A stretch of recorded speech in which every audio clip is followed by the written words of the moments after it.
Boa noite, meus queridos irmãos.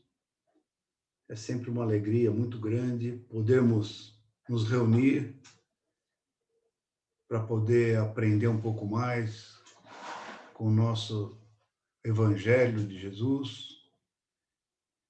E hoje eu gostaria de que todos nós nos ligássemos nesse momento da prece inicial, pedindo pelo nosso mundo, por toda a nossa família que nele habita,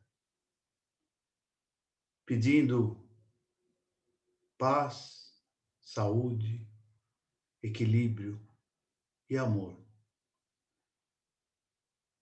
Que essas energias do bem possam nos ajudar a superar as nossas dificuldades hoje e sempre.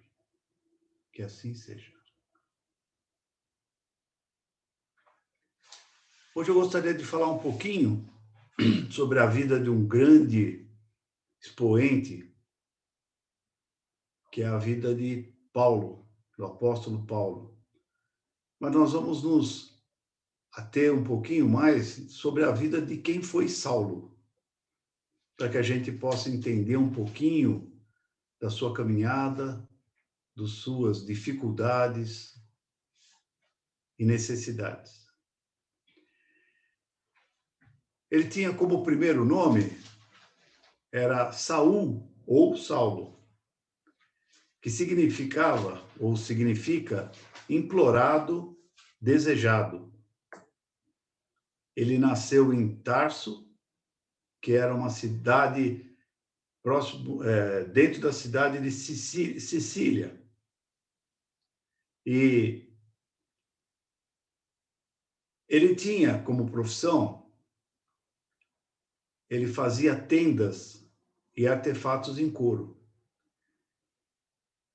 E Saulo teve a oportunidade de estudar e chegou a completar o seu nível superior. E ele teve a maior parte da sua educação em Jerusalém e também teve muitas influências da Grécia, falava o grego fluentemente, teve uma grande formação e passou a ser um grande discípulo de Gamaliel no Sinédrio de Jerusalém.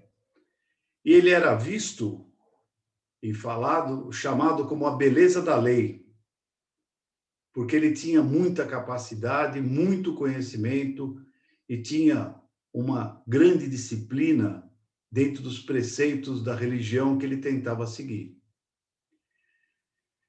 Ele era um dos maiores oradores daquela época e também um dos maiores fanáticos e defensores da lei mosaica.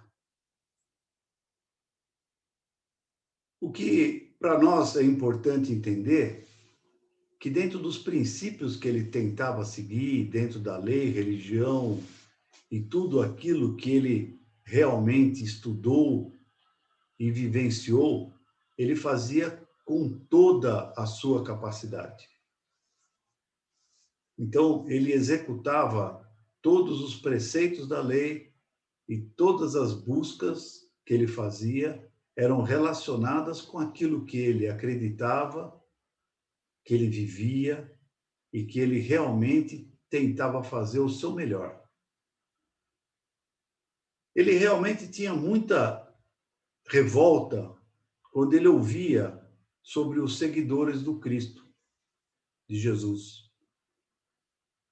Porque ele sentia que esses seguidores tinham uma serenidade muito grande em todos os momentos, em todas as situações difíceis que eles enfrentavam, e que isso causava nele uma situação muito desconfortável, porque com tudo aquilo que ele tentava fazer para seguir a sua religião, ele não conseguia ter essa serenidade e essa paz de espírito.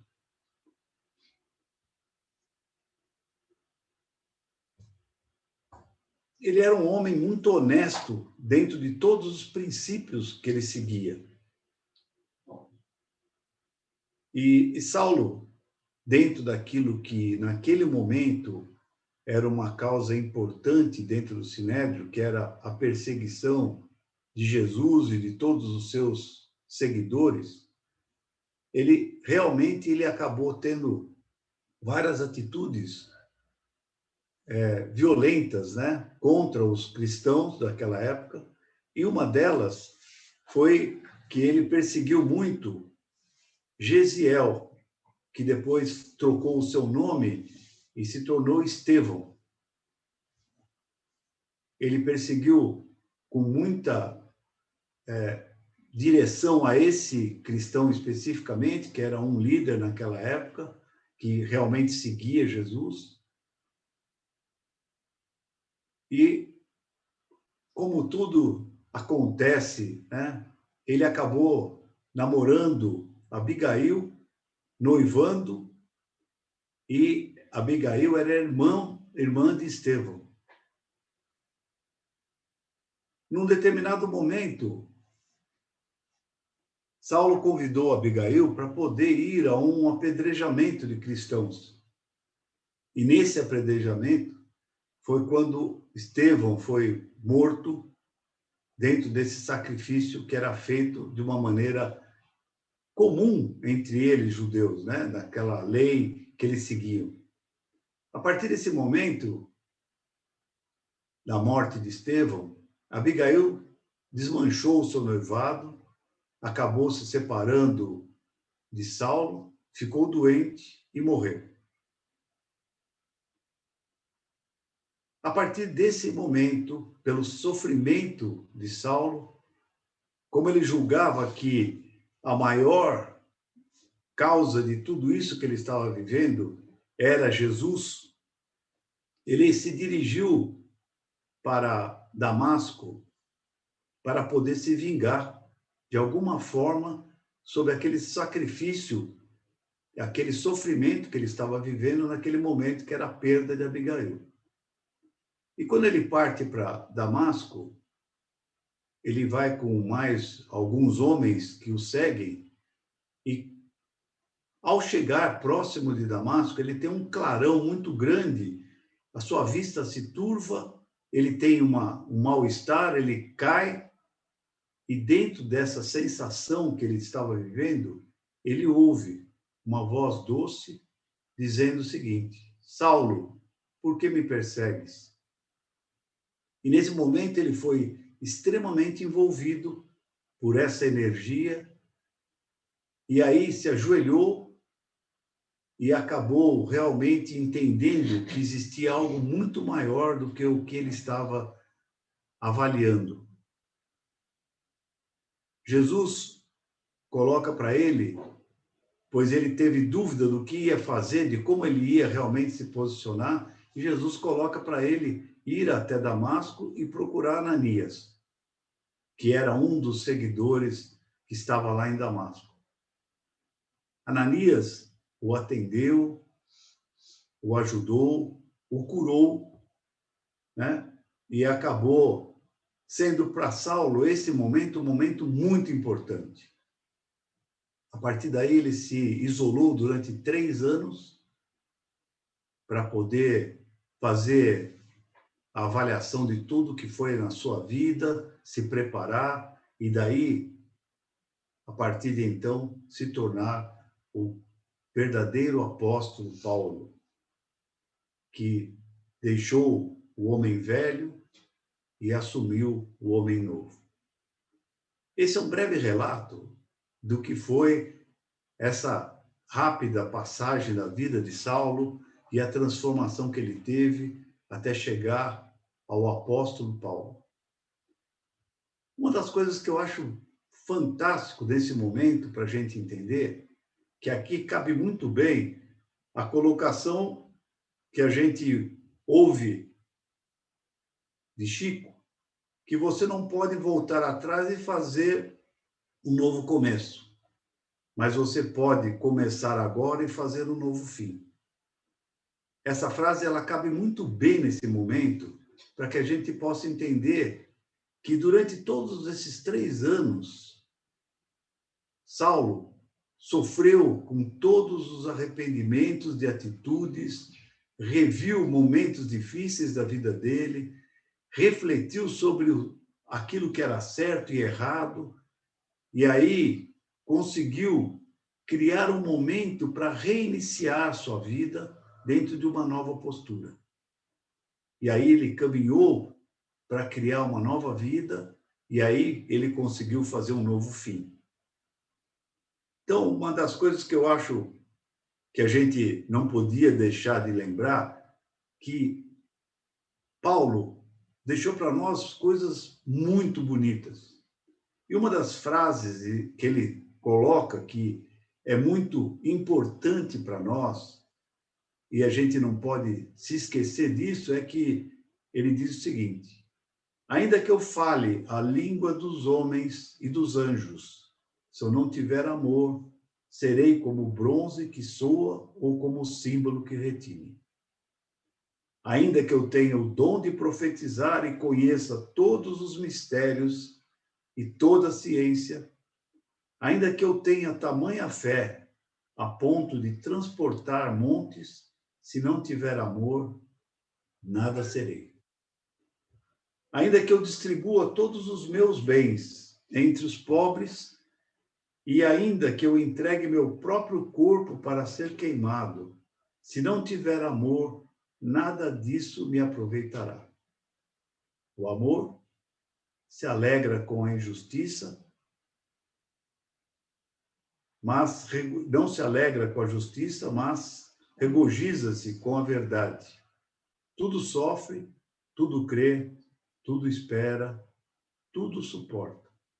O amor jamais acaba, mas havendo profecias, desaparecerão. Havendo línguas, cessarão. Havendo ciência, passará. Agora, pois, permanecem a fé, a esperança e o amor. Estes 3, porém, o maior destes é o amor. Uma das coisas que, para nós, tem sido mostrado de uma certa forma intensa, é que todas as nossas relações com nossas vidas, com as pessoas que amamos, com as pessoas que nos relacionamos, se nós não tivermos esse amor, a gente não consegue criar um elo verdadeiro e forte para poder viver, ajudar e crescer espiritualmente. E uma das coisas que Saulo, né, quando se tornou Paulo, ele tinha uma intensidade muito grande na sua fala sobre os valores do Cristo, as verdadeiras formas de se relacionar, as verdadeiras formas de ajudar, porque, na verdade, ele não tinha teoria, porque a teoria, né, Saulo foi preparado durante toda a sua vida dentro de uma disciplina, dentro de um conhecimento, ele tinha realmente uma postura muito rígida para cumprir os seus objetivos como Saulo. E após, como Paulo, ele tinha, na verdade, uma atuação muito grande com as pessoas, agindo com elas de maneira intensa por intermédio do seu amor, do amor do Cristo. Porque ele já não fazia mais o que realmente era importante para ele, mas sim para todos que estavam dentro da sua caminhada.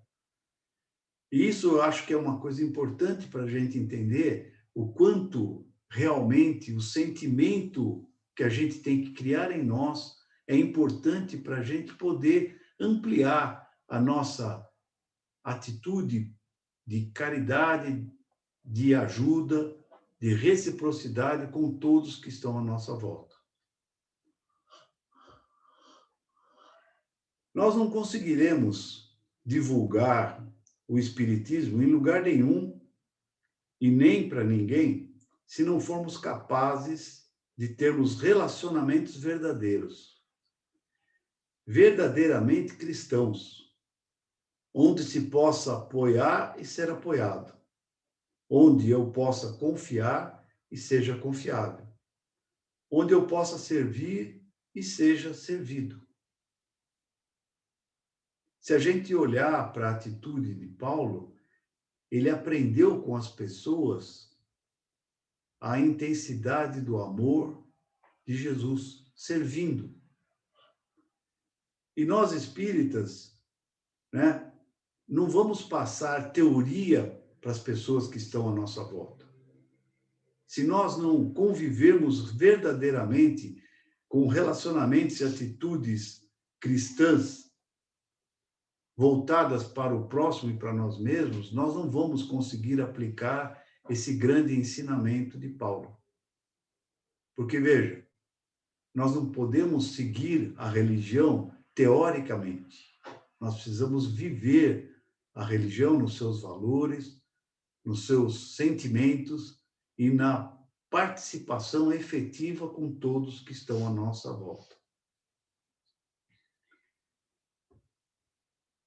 E Paulo, com as suas atitudes, apesar de a gente não ter grandes relatos, né, da sua vida diária, ele está presente em nós hoje com sentidos, com sentimentos, com ensinamentos muito profundos, né, como essa situação que foi lida do amor. Então, uma das coisas que eu tive a oportunidade de ouvir e acho que vale a pena trazer para a gente poder fechar nesse momento, é que o Mário Sérgio Cortella, ele diz que um dia ele pegou um caderno do Mário Quintana e que ele pôde ler uma frase que estava escrito que Mário Quintana gostaria de colocar na sua lápide. E aí ele se chocou porque dentro dessa mesma fala, ele gostaria de ter colocado coisas semelhantes dentro da lápide dele, no seu túmulo. Mas, na brincadeira, ele diz que entre os Mários, o melhor, e o melhor foi Mário Quintana quando disse o seguinte: eu não estou aqui, que era isso que ele gostaria de colocar na lápide do seu túmulo. E aí, a gente tem que perguntar, onde está Mário Quintana? Ele está entre nós, na amizade que repartiu, na solidariedade que ofereceu, na honestidade que praticou, na religiosidade que sonhou, na sexualidade que assumiu, na fraternidade que edificou.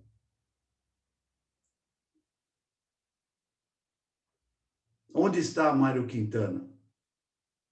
Eu não quero ir, eu acho que nenhum de nós quer, mas a gente só fica se a gente ficar no coração dos nossos amigos, das pessoas que nos rodearam, porque elas realmente absorveram um pouquinho de nós, um pouquinho do que foi a nossa vivência, um pouquinho do que nós fizemos, um pouquinho do que nós falamos.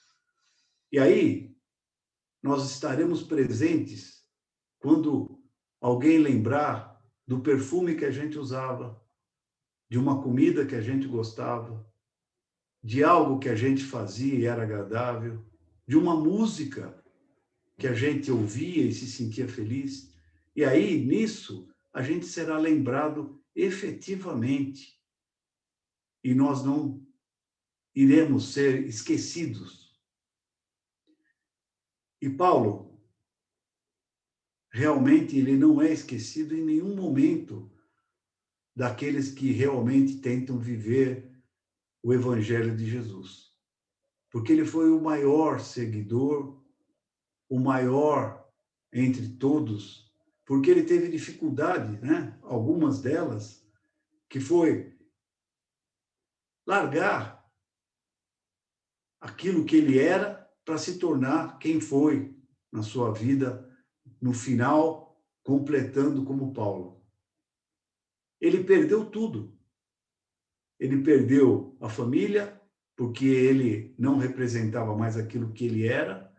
Ele perdeu todo o apoio daqueles que conviviam com ele, mas ele ganhou verdadeiramente aquilo que ele buscou e que ele buscava quando ele olhava para aqueles mais simples que seguiam Jesus.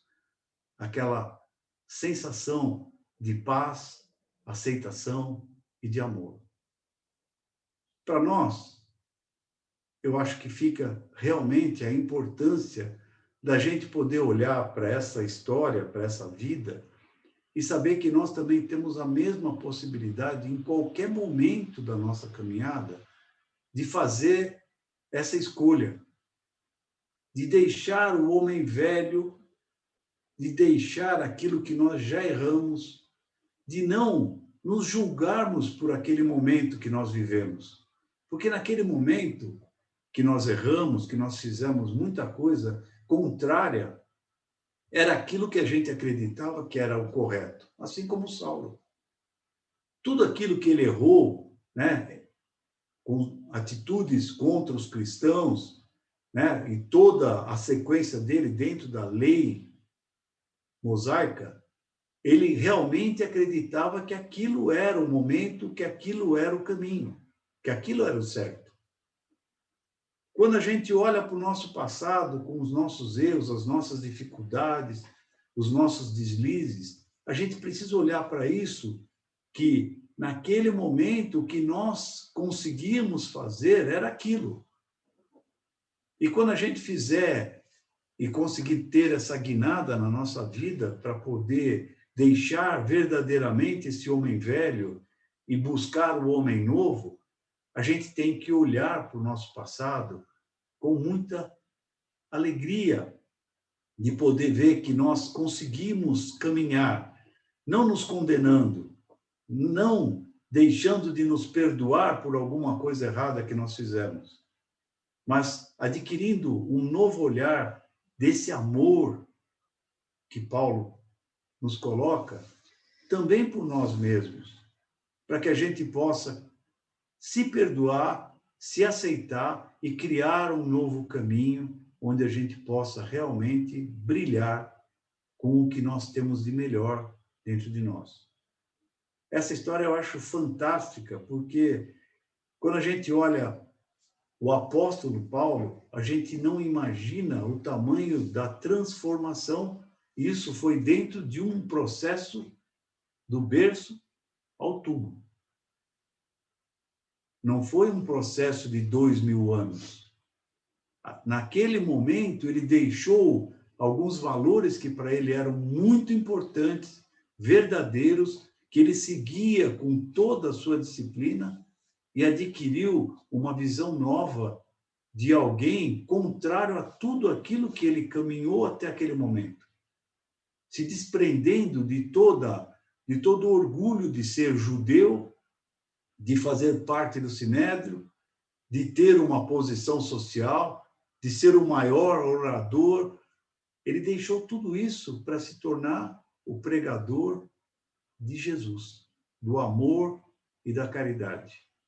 Então, vejam que esse é o caminho possível para todos que queiram realmente encontrar o caminho que nos leva a Jesus. Essa é a grande busca que nós temos. Sem milagres, sem grandes mudanças que não tenham base sólida na transformação pelo trabalho diário, pela transformação de buscas verdadeiras que cada um vai fazer durante o seu dia, a sua vida, dia a dia, para que a gente alcance um patamar cada vez maior e mais próximo de Jesus. Essa história nos toca muito, porque ela é verdadeira, ela é possível e poderá ser trilhada por cada um de nós nas nossas existências. Muito obrigado.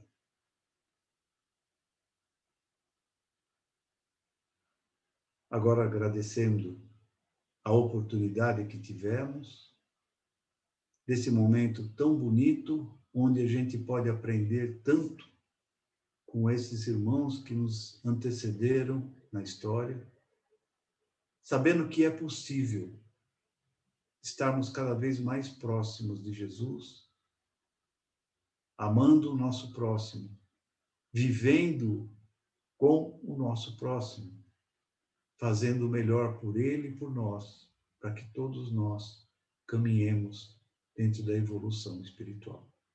Que assim seja. Graças a Deus.